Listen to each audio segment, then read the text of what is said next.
Bienvenue sur Indépendante et Authentique, le podcast pour booster ton état d'esprit et ton entreprise. Je suis Pêche et j'accompagne les entrepreneurs à croire en elles, à développer leur activité et à garder un état d'esprit positif et motivé. Chaque mercredi, je te partage des conseils autour de l'entrepreneuriat, une réflexion de développement personnel ou encore l'interview d'une femme inspirante qui te partagera sa vision de la vie et de l'entrepreneuriat. Et aujourd'hui, on se retrouve avec Shana du compte Instagram Astrolia qui a fait de l'astrologie son métier pour aider les autres à se connaître et à se comprendre grâce aux étoiles. Avec Shana, on a parlé d'astrologie, bien sûr, qui est un réel outil de développement personnel absolument incroyable et qui est notamment très très utile quand on est entrepreneur. On a aussi parlé de sa peur du manque d'argent et de comment elle l'a surmonté. Elle nous a partagé également son plus gros échec et ce qu'elle a appris grâce à lui. Et pour finir, elle nous dévoile un immense projet qu'elle a gardé secret et qu'elle nous dévoile en exclusivité sur le podcast. Et juste avant de te laisser avec ma conversation avec Shana, je tiens à remercier une personne qui a partagé le podcast précédent dans ses stories sur Instagram. Il s'agit de Vanessa s'organise. Donc merci beaucoup Vanessa parce que c'est vraiment grâce à des personnes comme toi que le podcast continue de grandir. Et si toi aussi tu as envie de soutenir Indépendante et Authentique et mon travail parce que ça te plaît, ou simplement là que tu aimes cet épisode avec Astrolia, eh bien n'hésite pas à faire de même, à partager cet épisode dans tes stories sur Instagram. Ça nous permettra avec Astrolia de te remercier et de te repartager. De mon côté, j'ai vraiment hâte d'avoir ton retour. Et sur ce, eh bien, je te laisse pour ma conversation avec Shana. Bonjour Shana, merci beaucoup d'être avec moi aujourd'hui. Est-ce que pour les personnes qui ne te connaissent pas encore, tu peux te présenter mais sans étiquette, sans vouloir entrer dans les cases, vraiment te présenter tel que tu es? Alors, bonjour Pêche, merci à toi pour l'invitation, ça fait plaisir. Alors, me présenter sans étiquette, c'est compliqué dans notre société, alors on nous colle tout le temps des étiquettes, donc c'est chaud. Écoute, je m'appelle Shana, je suis une personne en fait qui a envie de se laisser vivre, qui a envie de se laisser aller à sa spiritualité, de se redécouvrir, d'aider les autres aussi vers ce cheminement-là et vraiment d'aller au plus profond d'eux-mêmes pour se sentir alignés avec les actions qu'ils font au quotidien, etc. Ouais. Et tu fais ça notamment grâce à l'astrologie, c'est ça? Parce que moi, je t'ai découvert grâce à ton compte Instagram Astrolia. Voilà, est-ce que tu peux un peu en parler? Qu'est-ce que tu fais dessus? Pourquoi? Comment? Alors oui, comme tu l'as si bien dit, je fais ça par l'astrologie principalement.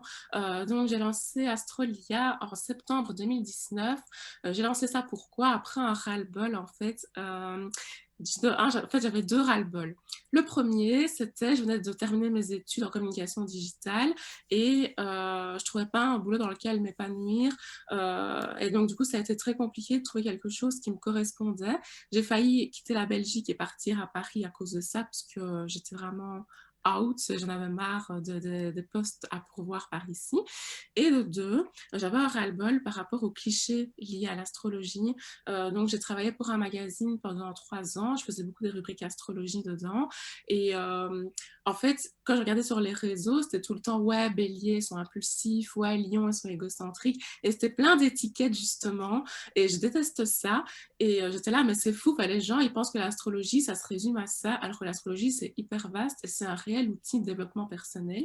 Et donc, j'ai lancé une newsletter que j'ai, entre guillemets, propulsée grâce à Instagram et qui apprenait, en fait, aux premiers abonnés à lire leur thème astral. Donc, c'est quoi le signe ascendant? Comment le trouver? Signe lunaire, c'est quoi? Ça représente quoi? Comment savoir si je suis compatible avec quelqu'un ou pas?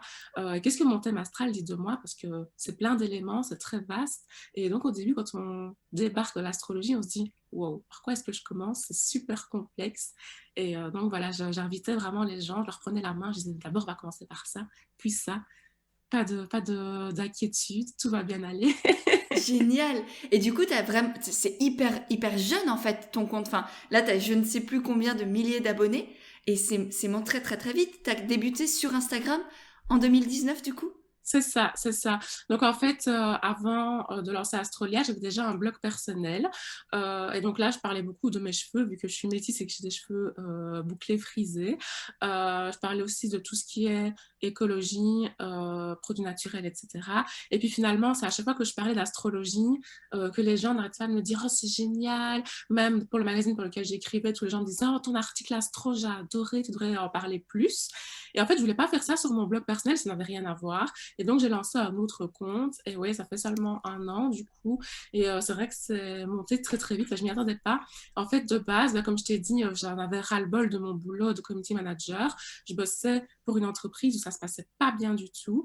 Et normalement, je devais signer un CDI temps plein. Et j'ai déjà négocié pour signer seulement un mi-temps.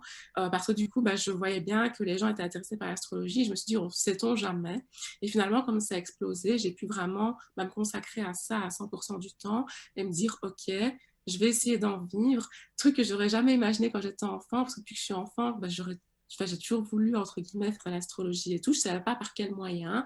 Donc, via le journalisme, c'était cool, vu que j'avais des rubriques là-dedans, vu que j'étais la seule qui m'y connaissait dans l'équipe. Mais jamais je me suis dit un jour, ouais, je vais être astrologue et je vais recevoir les gens chez moi et tout, je vais leur faire leur thème astral. Et puis finalement, on y est. C'est incroyable, effectivement. Donc oui, j'allais te demander depuis comment tu as découvert un peu l'astrologie, parce que moi, effectivement, c'est aussi par ma mère, et encore, j'ai encore plein de choses à apprendre. Mais comment toi, t'es tombée dans la marmite, on va dire, de l'astrologie? Alors, comment je suis tombée dans la marmite de l'astrologie? Bah écoute, c'est vraiment très très jeune. Il faut savoir que de base, j'ai de la chance au niveau de ma lignée féminine. J'ai une lignée féminine très spirituelle, même si elle l'assume pas clairement comme moi. Vraiment, ma mère, ma tante et ma grand-mère m'ont toujours appris plein de choses par rapport à la spiritualité, beaucoup de réflexions. J'ai été enfant unique pendant des années et donc j'étais beaucoup au cœur des conversations d'adultes. Et en fait, je me rendais fort compte que je n'étais pas comme les autres membres de ma famille et j'essayais de comprendre pourquoi. Donc déjà, j'avais cette étiquette métisse. Donc du coup, oui, je suis issue de deux cultures très, très différentes, belge et togolaise. Et de un, je me reconnaissais ni chez ma mère ni chez mon père à cause de ça. Et en plus, même dans le caractère, je ne me retrouvais pas non plus. Et donc, ma grand-mère parlait souvent d'astrologie pour rire, parce que ma grand-mère se prenait beaucoup pour une sorcière quand j'étais petite. Et elle me disait, oui, tu sais, tel signe, ils agissent comme ça et tout. Et alors, je piquais ces magazines féminins et je lisais, mais il me manquait quelque chose. Quand j'étais là, ok, c'est cool, mais il manque quelque chose. Et donc, j'ai commencé à me renseigner beaucoup, aller en bibliothèque, à lire. Et le déclic, ça a vraiment été quand j'ai reçu mon premier ordinateur portable. J'avais genre 11 ou 12 ans. Et là, j'ai fait plein de recherches sur Internet. Et là, j'ai vraiment eu un déclic. J'avais mon meilleur ami de l'époque à l'école secondaire qui m'avait fait une partie de mon thème astral. Et c'était fou comme c'était vrai. Autant sur le plan psychologique que sur le plan physique. Ça pouvait même dire en fait des faiblesses physiques que j'ai au niveau de ma santé qui étaient vraies. Et je me suis dit, ok, il faut vraiment que je creuse plus loin, quoi. Et c'est comme ça que c'est venu. Donc, déjà très, très jeune, je me suis beaucoup renseignée là-dessus. Et ça m'a permis en fait, de mieux me comprendre, surtout que j'ai su très jeune que j'étais hypersensible. Et ça a été très difficile à vivre pour moi quand j'étais enfant. Et ça m'a vraiment aidé en fait, à mieux m'accepter par rapport à tout ça. Ok, génial. Donc oui, ça t'a beaucoup apporté à toi personnellement. Et ensuite, comment est venu l'entrepreneuriat à toi? Parce qu'aujourd'hui, tu en as fait ton Ouais. métier, tu arrives à en vivre, notamment grâce à ce compte Instagram. Et est-ce que tu as toujours su que tu voulais devenir entrepreneur ou pas du tout?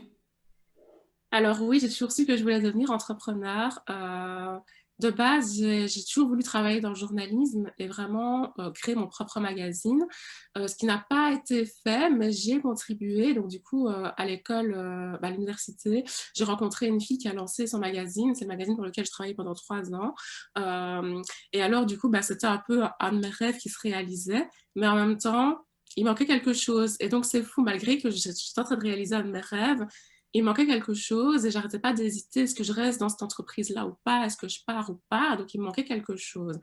Et donc, oui, j'ai toujours voulu être dans l'entrepreneuriat, mais jamais je me suis dit que j'allais faire ça via les astres et via le développement personnel. Mais en fait, le développement personnel, comme je te l'ai expliqué juste avant, ça s'est imposé à moi parce que j'ai eu énormément de problèmes familiaux. Mes parents n'ont jamais, je n'ai jamais connu mes parents ensemble. Je suis née, mes parents étaient déjà séparés, par exemple. J'ai connu plein d'autres choses très, très dures et il a fallu, en fait, que je crée mon propre développement personnel. L'astrologie m'y a aidé, du coup, et d'autres choses. Et je me suis dit, bah ouais, en fait, si moi j'ai réussi à me sortir d'embrouilles vraiment très difficiles à vivre et tout, je peux aider d'autres personnes, de un, et comment? Ça, c'était la grosse question. Donc, l'astrologie, ça a des moyens, mais j'utilise d'autres choses aussi. Et donc, ouais, finalement, je me suis dit, ouais, je vais me lancer là-dedans, on va voir. Et puis voilà, finalement, ça a pris. Et enfin, à la fois, je fais de la thérapie pour les gens, et franchement, à la fois, mon boulot, c'est ma propre thérapie aussi. J'apprends de plus en plus de choses sur moi, sur ma manière d'être, et je grandis, en fait. Et c'était pour ça, du coup, que j'avais fait le premier podcast avec Agnès, parce que c'était ça son thème, grandir, notamment. Et vraiment, je trouve que l'entrepreneuriat, c'est un truc qui permet aux gens de grandir énormément. Donc, voilà, je Ah sais pas oui, si j'ai je répondu à suis ta bien d'accord. Pour question. moi, c'est la plus belle école. C'est ça qui permet de se découvrir soi. Déjà entreprendre parce qu'on prend conscience de certaines de nos faiblesses, de nos failles, de nos forces aussi, de nos qualités. On se découvre d'une certaine manière. On gagne aussi confiance en soi, mine de rien, parce qu'on voit qu'on est capable de réaliser certaines choses, qu'on est capable de passer à l'action, qu'on n'est pas capable de se relever aussi quand on connaît des difficultés ou des, entre guillemets, échecs, quand nos attentes ne sont pas, on va dire, quand ça répond pas à nos attentes, ce qu'on met en place. Donc tout ça, effectivement, ça permet de se découvrir et en même temps, quand on a des métiers comme les nôtres où on accompagne les autres, non seulement on prend conscience enfin moi je suis fascinée par l'humain, par le cerveau humain, par notre complexité, par la psychologie humaine. Donc déjà moi ça m'apporte beaucoup. Et en plus, rien que le fait d'échanger avec toutes ces personnes, de voir les différents points de vue, les différentes opinions, les différentes personnalités, ça aussi, mine de rien, ça t'apporte énormément. Donc, ouais, nos métiers sont assez incroyables. Et comment tu t'es lancée du coup? Vraiment? Parce que t'étais journaliste, t'as lancé ton Insta à côté, ça a décollé. Et à quel moment tu t'es dit, ok, je lâche tout et je me mets à 110 000% dedans? Alors, ça a été compliqué parce que j'avais vraiment pas confiance en moi. J'avais vraiment très très fort le syndrome de l'imposteur. Donc, dès qu'il m'arrivait quelque chose de bien, je me disais, ouais, c'est un coup de chance. Et genre, je voulais pas dire, c'est parce que j'ai beaucoup travaillé et que je le mérite, en fait, tout simplement. Et donc, ça, ouais, c'est vraiment un truc sur lequel je travaille énormément depuis que je me suis lancée dans cette aventure-là avec Astrolia. Mais ça a été compliqué. Au début, j'ai commencé à travailler à mi-temps. Donc, j'ai refusé le temps plein, j'ai travaillé à mi-temps. Et donc, la moitié du temps, j'étais indépendante complémentaire. Et puis finalement, comme ça n'allait pas du tout dans mon boulot, parce qu'à ce moment-là, je n'étais plus journaliste, j'étais community manager pour une autre entreprise et ça me plaisait encore moins. En fait, c'est mon amoureux qui voyait que je n'allais pas bien du tout, parce que du coup, on vit ensemble depuis longtemps et il voyait bien qu'à chaque fois que je rentrais du boulot, ça n'allait pas. Et par contre, que quand je travaillais ici à la maison, sur la création de contenu, sur les guidances que je fais avec les gens, les ateliers que je prépare aussi en groupe et tout, que ça me rendait heureuse et que je rayonnais et tout à chaque fois. Il m'a dit, écoute, à un moment donné, il va falloir faire un choix. Et lui, pourtant, qui n'est pas du tout dans la spiritualité, il est hyper cartésien, il est à 1000% cartésien et tout, c'est abusé. C'est lui qui m'a dit, franchement, lance-toi et on verra. Et je te fais confiance. Et en fait, moi, j'avais beaucoup de questions financières qui me traversaient l'esprit, vu que j'avais mon appartement et tout. Et puis, au final, on s'était donné une limite, on s'était donné 5 mois pour que je puisse au moins avoir des revenus minimums, entre guillemets, et ça a fonctionné. Et donc voilà, c'est comme ça que je me suis lancée à 100%. Ça a été compliqué au début, j'avais très peur de ce que je faisais, etc. Et par contre, quelque chose qui m'a énormément aidée et que je recommande à beaucoup de personnes, c'est le coaching. J'ai eu la chance d'être coachée par un incubateur de start-up ici en Belgique. Et franchement, c'est quelque chose qui m'a donné un coup de boost supplémentaire parce que moi, de l'extérieur, j'arrivais pas en fait à regarder mon projet de l'extérieur. Ouais. Et eux, quand je suis arrivée dans l'incubateur de start-up, ils avaient vu que j'avais déjà 10 000 abonnés, que je faisais déjà des ateliers, que je faisais déjà des petites guidances intuitives et tout. Ils m'ont dit, mais c'est fou, tu te rends compte que ce que tu as en main, c'est un don. Enfin, moi, je vois ton thème astral, je sais pas le lire, quoi, tu vois. Et moi, j'étais là, Ouais. tout le monde sait le Là, faire. je peux que te rejoindre. C'est clair que le coaching, c'est aussi ça, moi, qui m'a aidé à me lancer. C'est en Ouais, prenant un coach au départ qui m'a aidé à sortir la tête de l'eau. Parce que souvent, quand on est entrepreneur, on a la tête dans le guidon, on fonce, on fonce, on fonce. Et souvent, on sait même pas où on va, en fait, ouais, mine de rien. On oublie, on zappe certaines opportunités, on oublie de prendre du temps pour soi. Voilà, on est focalisé surtout sur nos soucis, sur nos problématiques, sur nos doutes. Et vraiment, avoir un coach, c'est non seulement quelqu'un qui t'aide à sortir la tête de l'eau, mais qui t'aide aussi du coup à trouver des solutions, à avancer, à prendre du recul sur les choses et à peut-être ralentir aussi quand tu vas trop vite ou à accélérer quand tu es démotivé. Moi, je sais que c'est vraiment ça a été incroyable pour moi et je pense que c'est aussi pour ça que j'ai voulu me lancer dans le coaching et qu'aujourd'hui j'accompagne les entrepreneurs à se lancer ou à développer leur entreprise, parce que je sais à quel point c'est vital. Et surtout quand on est tout seul, quand on se lance dans l'entrepreneuriat, on n'a pas toujours des proches qui le sont aussi, donc c'est un milieu très très compliqué, c'est une aventure magnifique, incroyable, mais aussi très compliquée, où il y a des hauts, il y a des bas toute la journée, donc il faut réussir à les gérer et arriver à bien aussi bien s'entourer. Et je sais pas si là tu me parles d'un incubateur, du coup tu étais aussi sûrement entouré avec d'autres entrepreneurs. Ouais. Mais ouais, moi je sais que là par exemple les coachings de groupe que j'ai développés il y a quelques mois, c'est absolument incroyable.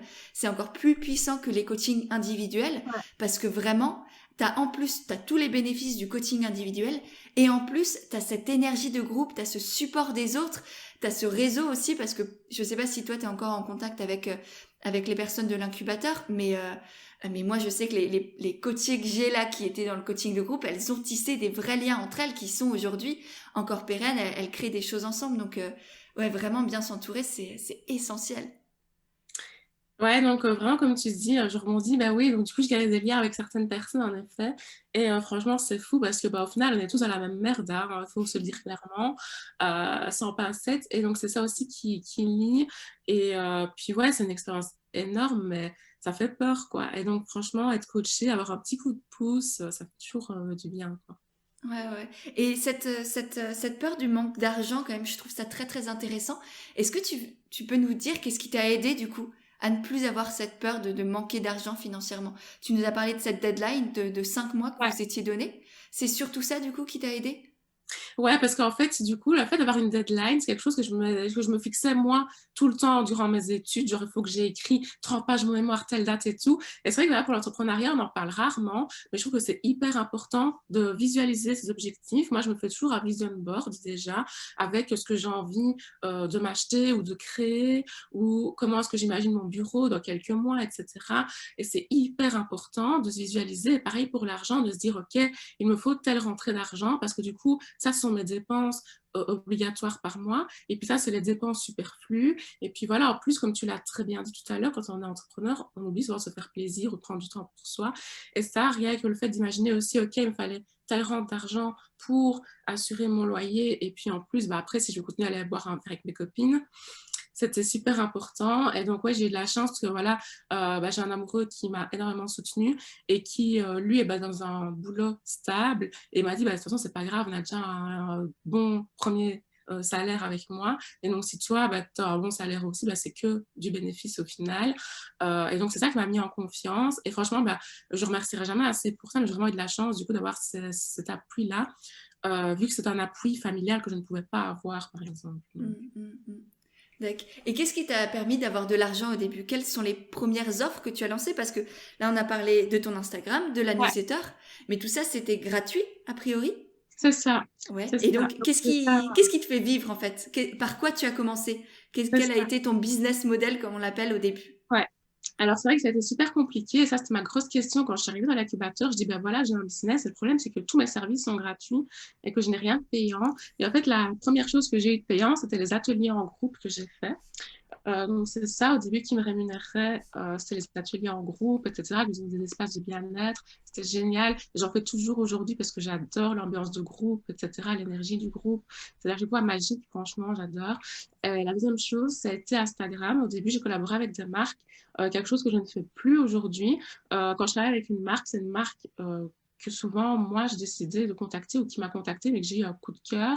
Et c'est plus genre, je mets en avant ces produits et je suis payée pour ça. Aujourd'hui, c'est vraiment une collaboration qui se fait main dans la main, comme la collection de bougies qui est sortie dimanche ici.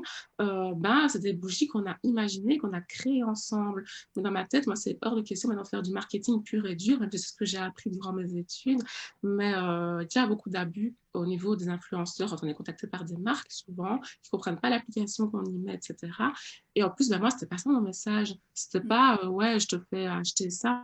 Mon message, c'était le développement personnel et tout, et donc spirituel. Et j'étais là, ça n'a pas de sens. Donc ça, j'ai arrêté. Et après, ce que j'ai développé, c'est les guidances individuelles. Vu que dans les ateliers, les gens adoraient l'énergie, mais il y avait des choses qu'ils avaient besoin de me dire ou qu'ils avaient besoin que je vois avec eux par rapport aux blessures émotionnelles, au blocage que je travaille avec l'astrologie. énormément, mais ils n'osaient pas le dire en groupe, ce qui était logique. Et donc, du coup, ça, j'ai commencé à développer les guidances seules, personnes individuelles. Et puis après, quelque chose qui a vraiment énormément plu pour les fêtes de fin d'année de l'année dernière. Donc, j'avais commencé à faire des thèmes par écrit, à offrir à quelqu'un. Vraiment, le thème astral, c'est une vingtaine de pages, 30 pages des fois, où je décris toute la personnalité de la personne en question en fonction de son heure de naissance, du lieu de naissance, son jour de naissance, etc. Et ça, c'est vraiment un produit phare aujourd'hui encore. Et je connais même des gens à qui j'ai fait leur thème écrit qui me renvoient encore des messages quelques mois après. Ah, j'avais besoin de me replonger dans la lecture de ce thème et de me rappeler quels étaient mes points d'amélioration, quels étaient mes points forts. Et ça m'aide encore aujourd'hui, quoi. Et ça, c'est fou. Et là, c'était vraiment la réponse type à ce que j'avais envie d'apporter aux gens et qui, en même temps, va me permettre aussi d'avoir une rémunération stable, quoi. Ouais. Donc c'est intéressant parce que là, du coup, tes offres, elles se complètent. T'as à la Ça, fois les offres de groupe pour créer cette énergie et cette cohésion aussi. ouais, Et en même temps, les offres plus individuelles parce que l'astrologie, c'est quand même quelque chose de presque intime, de très privé, tout du moins.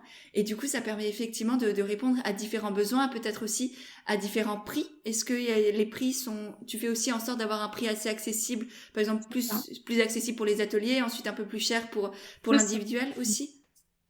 Exactement, comme tu l'as dit, donc du coup, les ateliers sont très, très accessibles. Et alors, du coup, après, ça dépend du service qui est demandé, du temps que j'y consacre, en Mm. fait, tout simplement. Mm, Avec une lecture de thème, ça prend du temps. C'est un vrai métier. C'est vrai que c'est pas un métier qui est reconnu, mais vraiment, l'astrologie, ça prend beaucoup de temps d'analyser. C'est fou quand on a le mini-cosmos de quelqu'un entre nos mains, quoi. Et après, il faut vraiment réussir à le retranscrire et à le faire passer à la personne qui est face à nous pour qu'elle comprenne pourquoi est-ce qu'elle a tel mécanisme intérieur et tout. Et donc, c'est un travail très psychologique aussi, en fait, au final. Et donc, oui, ça dépend vraiment. Mais donc, oui, j'ai des prix accessibles, des prix moins accessibles en fonction de ce que la personne recherche et de son besoin du moment, quoi. Ouais, ouais, ouais. Et aujourd'hui, t'as toujours ces deux mêmes offres. Ouais. T'as deux grandes offres, quoi, c'est ça?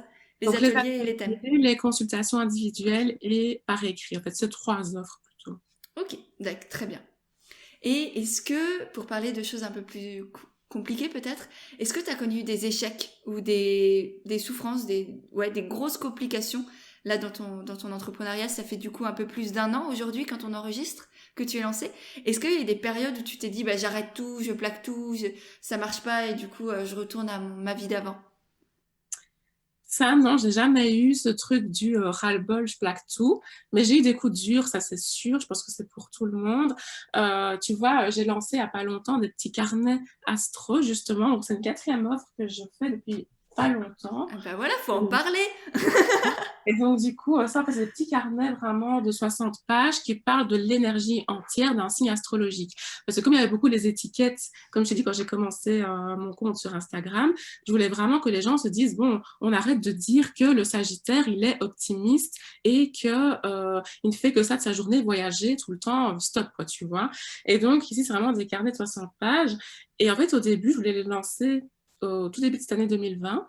Donc, j'avais fait le carnet du Capricorne et le carnet du Verseau en fonction des saisons, des signes, donc en fonction des mois, des signes, etc. Et en fait, l'offre que je proposais ne me plaisait pas.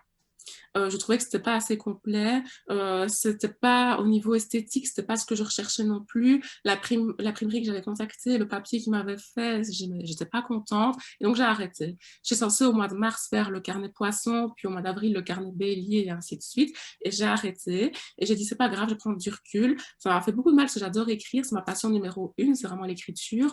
Et j'ai laissé tomber et j'ai repris ce projet-là du coup l'été, donc au mois d'août juillet-août 2020, et j'ai lancé ça du coup en septembre, donc il y a très très peu de temps.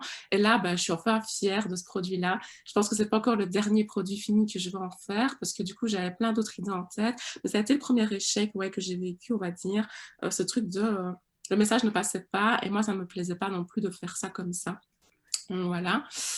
Et ouais, je pense que c'est vraiment le plus gros. Ouais, mais c'est hyper intéressant et c'est très beau parce que au lieu de te forcer, au lieu de Ouais, te dire bah j'ai commencé, du coup faut que j'aille au bout même si ça me plaît pas, t'es resté aligné avec qui tu es.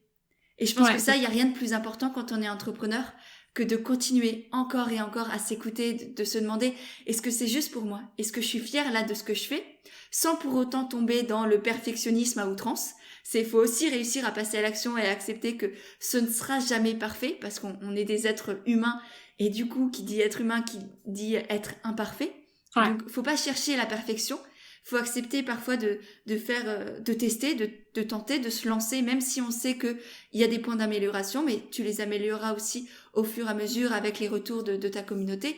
Mais réussir quand même, mine de rien, à faire des choses qui sont alignées, qui sont juste avec nous et même pas, bah voilà, pas n'importe quoi. C'est comme toujours un équilibre à trouver, ouais. Et aujourd'hui, du coup, ils sont lancés, ces carnets? Vraiment? C'est ça, ouais. Donc, du coup, je les ai lancés en septembre. Je vais d'abord faire un système de précommande pour voir un peu combien d'exemplaires je vais faire imprimer, vu que j'aimerais bien que ce soit une édition quand même limitée. Vu que je t'ai dit, comme j'ai d'autres idées en tête par rapport à ces carnets et tout, que j'aimerais bien les mettre en place petit à petit.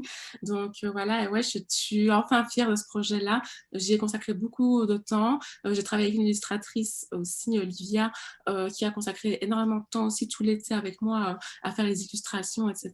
Donc, on en est vraiment fiers. Et ouais, franchement, comme tu dis, il a fallu le temps que je me réaligne et tout à ce que je voulais vraiment, à ce que je voulais transmettre aux autres aussi et aux étoiles, comme je dis toujours, qui vont lire du coup ces carnets. Donc voilà, et ça, je pense que c'est quelque chose qu'il faut rappeler aux entrepreneurs. Il ne faut jamais se forcer parce que moi, je connais d'autres entrepreneurs, du coup, c'est logique, on fait partie d'un groupe, etc., quand on fait partie d'un incubateur. Et je vois trop des gens qui se forcent. Et souvent, bah, c'est là qu'ils se plantent et qu'ils arrêtent finalement et qu'ils se disent qu'ils vont tomber à la case normale, je prends un CDD ou CDI et c'est fini, quoi, l'entrepreneuriat, tu vois. Donc, voilà. Ouais, oui, c'est trop dommage. Et c'est ni la personne, ni le monde n'en a besoin parce qu'à partir du moment où on fait des choses qui sont alignées avec nous-mêmes, ben ça vibrera aussi beaucoup plus juste pour les autres et du coup, ça aura vraiment l'impact qu'on a envie que ça ait. Parce que si on se force, et ben, l'énergie est pas la bonne. Et c'est Ouais. vraiment ça, faut pas être dans une énergie de force, faut pas être dans une énergie de violence. Ça ne sert à rien, ni de manque, dans une énergie de manque, comme tu pouvais l'être, enfin, cette peur du manque d'argent dont on a parlé tout à l'heure. Faut réussir vraiment à la surmonter parce que si on est dans ces énergies-là qui sont douloureuses, qui sont négatives, eh ben, ça va se ressentir. On n'aura pas de clients, ça va pas marcher, on n'aura pas notre communauté, les gens vont pas venir sur Instagram. Et voilà. Donc, faut vraiment d'abord être juste et aligné avec soi-même, effectivement, ouais. Ouais. Et tu nous as parlé des petits projets pour la suite. Est-ce que tu peux nous en dire plus ou c'est vraiment un gros secret? Alors, ben non, il y en a un que j'ai déjà annoncé. J'ai juste pas encore annoncé la date exactement. J'attends l'aval de la maison d'édition. Et donc, du coup, j'ai écrit un livre en plus. Donc, cet été, ça a été vraiment la course pour moi cet été. C'était pas du tout reposant pour un sou. Donc, j'ai lancé mon site web, j'ai lancé le projet des carnets et j'ai lancé, enfin, en fait, j'ai été contactée par une maison d'édition pour écrire un livre sur l'astrologie. Et donc, du coup, il sortira en mois de janvier. Donc, c'est tout proche là maintenant. Au début, c'était super long d'attendre et tout, mais là, ça commence à se rapprocher petit à petit. Et donc, vraiment, bah, à la fois, ça va aider pour le développement personnel, le développement spirituel des personnes qui vont lire ce livre. Donc, il y a quand même 300 pages et tout, c'est chouette. Et alors, il y a toute l'étude d'un thème de compatibilité amoureuse par rapport à l'amour, etc. Donc, voilà, je ne l'ai pas encore annoncé sur les réseaux, donc je pense à une petite exclue quand je fais des podcasts, etc. Je le dis. Et donc, en fait, c'est ça le thème principal. Et je sais bien que la communauté qui me suit est une grande amoureuse de l'amour, comme moi-même je le suis. Et donc, j'ai trop hâte que la personne ait ce petit bijou en main et tout. Et la mise en page est ouf, les sujets abordés, j'adore. Enfin, on m'a vraiment laissé carte blanche en fait pour ce livre. Et donc, il y a des choses que j'ai voulu mettre en place et la maison d'édition ne m'a jamais censuré. Ça a vraiment été mis en place et tout. Donc, c'est chouette. C'est pas seulement un livre que tu vas lire, il y aura des exercices à faire, etc. Donc, c'est hyper interactif et ça, j'adore. Génial. Ah oui, on sent que tu vibres. Enfin, quand on parle, on sent que t'es hyper heureuse. Enfin, je vois là ton grand sourire. Les auditeurs ne l'ont pas, mais ça donne envie. Là, j'ai hâte aussi, moi, du coup. Bah ouais, bah franchement, l'écriture, c'est ma première passion et l'astrologie, la seconde. Et vraiment, pouvoir lier les deux comme ça dans un aussi beau projet, je suis trop heureuse. Et donc voilà, j'espère que c'est un premier projet pour d'autres aussi qui vont s'annoncer Bah bien. ouais. Et comment ça s'est passé, du coup? C'est toi qui as contacté la maison d'édition? Non, tu as dit que c'était elle qui était venue vers toi? C'est Ouais. aussi Et mon... ensuite, comment ça se passe? Toi, tu fais une proposition de plan. Est-ce que, enfin, tu vois, moi j'adore écrire, j'adore lire aussi. Du coup, là, tu attises ma curiosité. Comment ça se passe? Ok, la maison d'édition va vers toi. Et ensuite? C'est ça. Donc, en fait, la maison d'édition vient vers moi. Et alors, ici, c'est assez particulier parce que c'est vraiment une maison d'édition qui est sur une niche par rapport à l'amour, notamment. Et donc, d'office, c'était quelque chose par rapport à l'amour. Mais c'est moi, du coup, qui ai proposé, ah bah ouais, telle chose, il y a ça dont il faut parler en amour, en astrologie, parce que l'astrologie a vraiment, en fait, un point de vue particulier sur l'amour, un point de vue, bien sûr, que je partage d'office. Et c'est ça que je voulais vraiment transmettre, notamment par rapport au retrouvailles des âmes sœurs, parce que une thématique qui est devenue super à la mode pour l'année 2020 ici. Et donc, c'est quelque chose dont je voulais vraiment parler, âme jumelle, âme sœur, qu'est-ce que c'est que tout ça, que c'est tous ces concepts. Et donc, j'ai parlé de tout ça à la maison d'édition et ils étaient vraiment emballés. Enfin, surtout l'éditrice qui m'a suivie et franchement que je remercie de tout cœur. Surtout si elle écoute ce podcast, vraiment merci à elle. Elle se reconnaîtra à Sophie.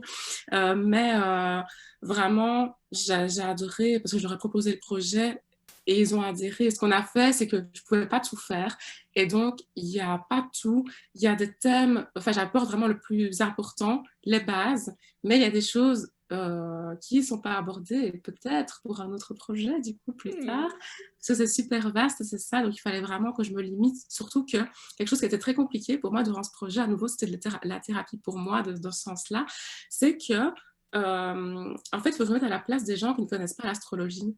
Et donc, il fallait vraiment que j'explique les bases, etc., sans brûler des étapes. Et donc, l'éditrice était vraiment là pour ça, pour me dire, OK, je me connais en astrologie un petit peu, mais là, je ne comprends pas. Donc, explique plus en détail, parce que sinon, on est trop vite perdu, tu vois. Et donc, ça, j'adorais trop ces Et échanges-là. c'est intéressant parce que tout à l'heure, tu parlais du syndrome de l'imposteur. Et Ouais, tu vois, là, rien que là, c'est la preuve que tu es mais 10 000% légitime à faire ce que tu fais. ouais, Parce que souvent, et même peut-être, t'as presque peut-être trop de connaissances par rapport à certaines personnes.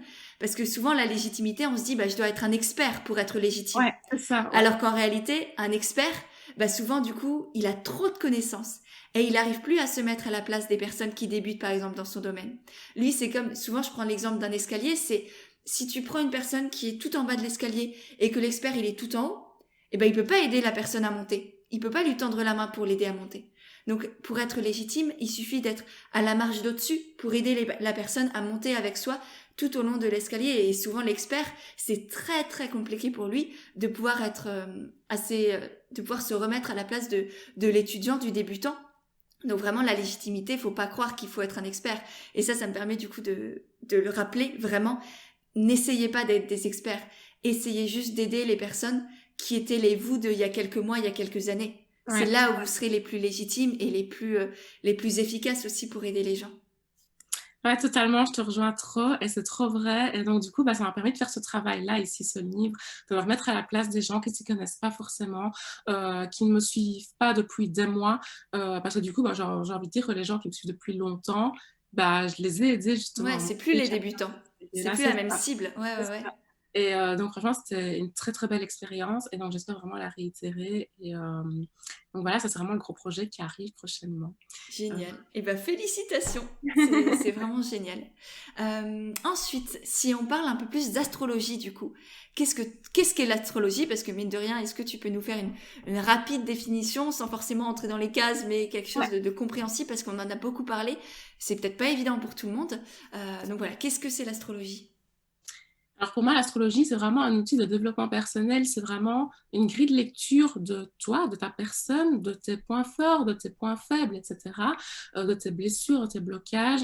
Et ça te permet en fait de prendre du recul par rapport à qui tu es et de voir les choses de manière plus objective aussi. Et donc de te dire, ah bah ouais, c'est vrai qu'en fait, cette qualité-là, je la mets jamais en avant. Et par contre, j'ai ce défaut-là. Et du coup, je le mets en avant alors que c'est pas dans cette situation-là que je dois mettre ça, par exemple, en avant, etc. Et donc, moi, je vois vraiment ça comme une grille de lecture de soi et vraiment un outil.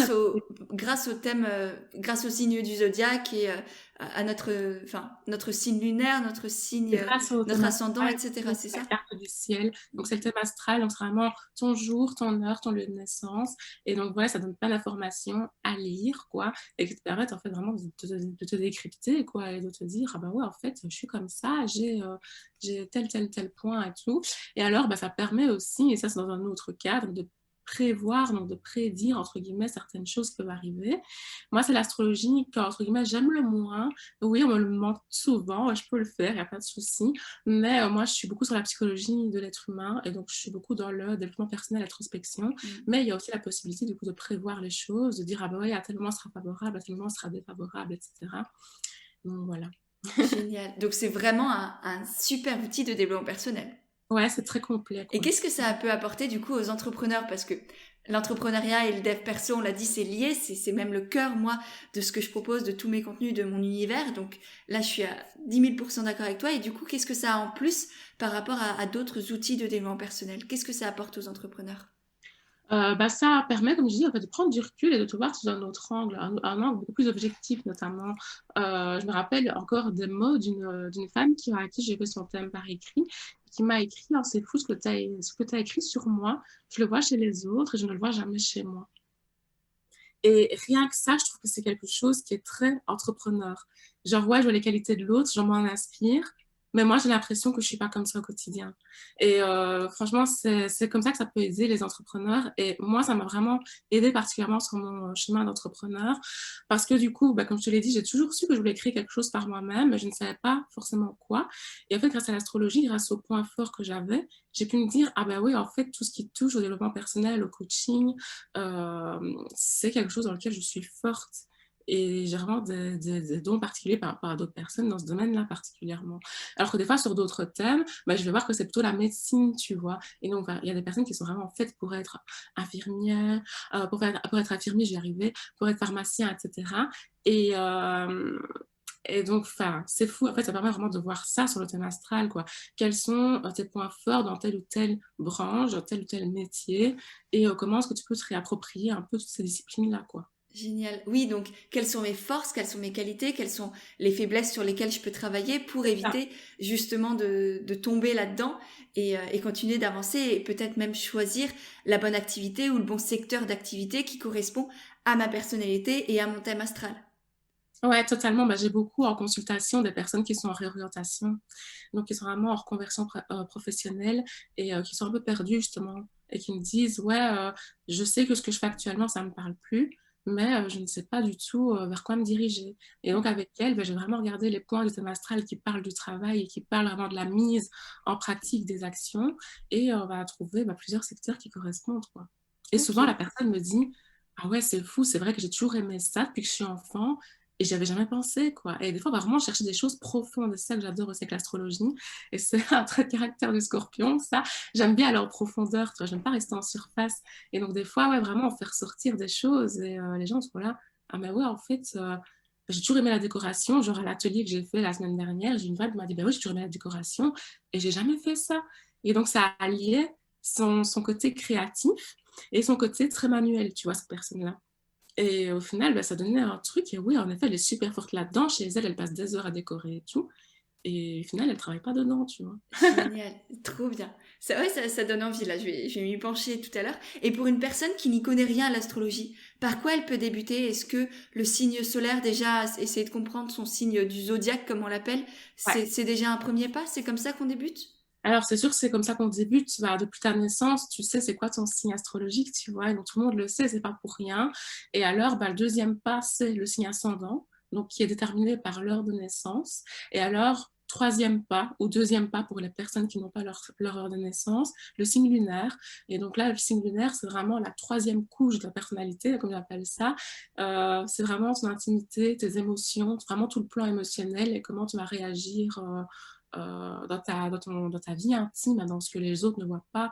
Donc, comment tu réagis avec ta famille, avec ton amoureux, avec les personnes que tu connais depuis des années, genre tes amis de 10 15 ans de date et tout, tu vois. Donc, Donc ça, c'est ta vie intime pour le signe lunaire. ouais. Et les deux autres signes, le signe solaire et l'ascendant, sur quoi ils ont un impact? Alors, le solaire, c'est vraiment sur tes objectifs de vie, ta vitalité, ton ego, ta manière d'être généralement, on va dire. Un quart, en fait, c'est ta personnalité à un quart environ, si tu veux, tu vois. C'est pas très français ce que je viens de dire. On on Donc, aura du compris, coup, t'inquiète pas, c'est le signe authentique, c'est bon. solaire, ouais, le signe solaire, ça représente un quart de ta personnalité, en gros. Le signe ascendant, lui, c'est une part de ta personnalité qui peut être plus ou moins importante selon son impact sur toi. Ça dépend vraiment de ton thème astral, là, par contre. Et alors, c'est souvent ce que les autres voient chez toi au premier abord. Ta sociabilité, comment tu vas communiquer, etc. Ok. Et par exemple, un scorpion, du coup, je suis ascendant scorpion, ça veut dire quoi sur moi? Les autres, ils verraient quoi, a priori? Ouais, ouais. Bah, t'as ascendant scorpion, c'est comme moi, du coup, bah, les ascendants scorpion, ils sont plutôt méthodiques. Ils prennent souvent du recul, ils analysent les autres, et puis après seulement, ils vont parler d'eux. Mais ils vont jamais parler d'eux en premier, quoi. Genre, quand on va dire, ouais, qui fait les présentations, c'est toujours la dernière personne, ou l'avant-dernière personne à lever la main, tu vois. Et donc, ils vont beaucoup analyser les autres, les petits gestes, la parole, et ainsi de suite, pour savoir comment est-ce qu'ils peuvent être à l'aise ou pas avec cette personne-là, tu vois. Ok, ah oui, je comprends effectivement. Bah moi, je fais ça, mais pour comprendre l'autre et pour pouvoir l'aider. Tu vois, par exemple, Ouais, en coaching, j'ai en plus beaucoup d'empathie. Alors peut-être que c'est lié, j'en sais rien. ouais, c'est Mais lié, du coup, ouais. ça me permet de comprendre la personne, de quoi elle a besoin, vers quoi je peux la guider, et Exactement. qu'est-ce qu'elle a en elle qu'elle ne voit pas encore, et que moi, je vais l'aider à faire C'est ressortir. ça. Ah, c'est trop. Génial. Ah, c'est fou. Trop bien. Top, top, top. Bon, on va passer aux petites dernières questions de la fin avant de terminer l'épisode. Est-ce que tu peux nous partager tes sources d'inspiration? Qui est-ce qui t'inspire au quotidien? Oh là là, c'est une question compliquée. Je m'inspire de plein de choses, de plein de personnes. Donc là, on va vraiment se focus sur les personnes, du coup. Les personnes qui m'inspirent dans l'entrepreneuriat, je pense que c'est Sofia Amoruso qui a créé, donc du coup, de base, la marque Nastigal et puis après qui a créé le réseau Girl Boss, qui est un réseau d'entrepreneurs féminins, justement. Donc vraiment, c'était ma première inspiration quand j'ai eu un pas dans l'entrepreneuriat. Quelqu'un d'autre qui m'inspire énormément, c'est Lena Situation, qui est très très jeune, donc elle a 1 an de moins que moi, et je trouve qu'elle est hyper inspirante malgré son jeune âge et tout. J'adore. Dans la personnalité qui m'inspire encore, Rihanna. On parle tout le temps d'elle en tant qu'artiste, musicienne, chanteuse, mais c'est une girl boss avant tout. Elle sait où elle met les pieds, elle sait ce qu'elle veut. Moi, elle m'inspire de ouf. Je suis tout ce qu'elle fait de très près et tout, donc j'adore. Euh, et alors, dans les personnes plutôt qui n'existent pas, j'adore la série de Bold Type et j'adore le personnage de Kat Edison qui est un personnage qui m'a énormément inspirée, notamment au cours de mes études. Je fais mes études en communication digitale et marketing, et elle est community manager dans un magazine féminin très réputé à New York et tout. J'adore cette personnalité. Elle est métisse, ça m'a énormément aidé pour moi, mon cheminement par rapport à, ouais, on peut jamais être dans une case, en fait, et tout, tu vois. C'est très compliqué. Donc voilà, les personnes qui m'inspirent le plus, je pense. Génial. Est-ce qu'il y a une femme qui est aussi proche de toi et qui pourrait être interviewée aussi sur le podcast? Une femme indépendante et authentique? Oh là là, je connais beaucoup. C'est compliqué, là, j'en connais beaucoup, beaucoup. J'adore le compte Élixir de Lune. Si tu ne la connais pas, va voir. Elle est du coup coach holistique et elle aide énormément les personnes qui ont des troubles d'anxiété. Et c'est une personne authentique, vraiment. Je communique énormément avec elle et je vais bientôt faire un live avec elle d'ailleurs. Donc voilà, je pense que c'est la première personne qui m'est venue en tête là actuellement, je t'avoue. Sinon, Tiffany Garrido, qui est tarologue et qui fait énormément de choses pour les femmes, vraiment dans la même lignée que ce que moi j'ai envie d'apporter aussi aux femmes qui viennent me consulter, qui font des ateliers et tout avec moi, et à 100% authentique aussi. Euh, et ça, franchement, j'adore. Donc voilà. Génial. Top. Et ben c'est noté. Merci. Et pour finir, quelle est ta définition de l'authenticité? Ça veut dire quoi être authentique? Alors, être authentique, bah, c'est être soi-même, quoi, naturel, spontanément, quoi, s'arrêter de tout le temps vouloir essayer d'avoir une façade, en fait, c'est de se dire, il faut que je sois comme ça, il faut que je me montre comme ça face à telle personne et tout. Bah, au final, à chaque fois qu'une façade, on s'attire des personnes qui sont négatives à soi ou du moins qui vont pas nous booster, quoi, qui vont être différentes, pas dans notre lignée et tout. Et donc vraiment être authentique, tout simplement être soi-même, s'assumer avec ses petits défauts, avec ses petites qualités, peu importe, tu vois. Mais c'est juste être soi-même et ouais, sans déguisement, sans maquillage, sans façade, juste être soi, quoi. Ouais. Et ben merci beaucoup, Shana, pour ces belles paroles sur lesquelles on va se quitter parce que je pense elles ont de quoi résonner et semer des petites graines là dans les esprits. C'est chouette. Merci beaucoup, vraiment. Je mettrai tous les liens de ce dont on a parlé, notamment ton compte Instagram, ton site internet, tous tes carnets, etc. Dans les notes de l'épisode qui seront sous la vidéo. Voilà, merci beaucoup pour ce moment avec toi et j'ai pris un grand plaisir. Avec plaisir, franchement, merci à toi de m'avoir invité encore. Et je suis auprès de ce que tu fais. Et voilà, je te souhaite plein de bons projets et une bonne continuation. Merci, à bientôt. Et voilà, c'est de nouveau moi. J'espère vraiment que cet échange t'a plu. Si c'est le cas, n'hésite pas à le partager sur Instagram. Tu auras les liens de nos comptes directement dans les notes de l'épisode. J'ai déjà hâte de voir tes petits retours, de pouvoir te lire et te repartager. Et si jamais toi aussi tu veux entreprendre en restant toi-même et aligné avec tes valeurs, je t'ai créé tout un guide gratuit pour entreprendre avec authenticité et naturel. Tu auras le lien aussi pour le télécharger directement dans les notes de l'épisode et ensuite je te le renverrai par email. Il est rempli de conseils, d'astuces, de petits exercices à faire pour t'aider à développer ton projet et faire en sorte qu'il te ressemble vraiment pleinement. Donc voilà, tu as le lien aussi dans les notes de l'épisode. Et pour finir, si vraiment tu as aimé le podcast, n'hésite pas à le faire savoir en laissant des petites notes et des étoiles sur Apple Podcast parce que ça aussi, ça m'aide énormément à faire grandir et à faire connaître le podcast et du coup aider et toucher de plus en plus de personnes. Voilà, je te remercie sincèrement par avance et je te dis à mercredi prochain pour un nouvel épisode d'Indépendante et Authentique.